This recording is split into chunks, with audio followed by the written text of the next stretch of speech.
মারামারি করা ভালো না। চল আমরা হুজুরের দ্বারা যাই, হুজুরের মীমাংসা করে দিই। মীমাংসা করে দিলে ভালো করে ভালো করে আগে তোকে এক ব্যবস্থা চুপ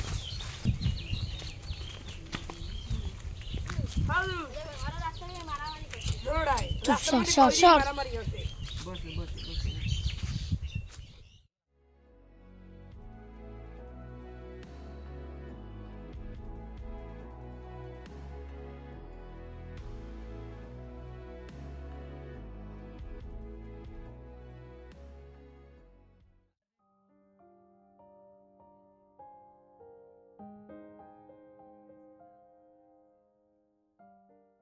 তোমরা বুঝতে পারছো বাবু? আচ্ছা তাহলে দুইজনে তোমরা মিললে যাও, আর কখনো মারামারি করবা? একটু কোলাকুলি করো।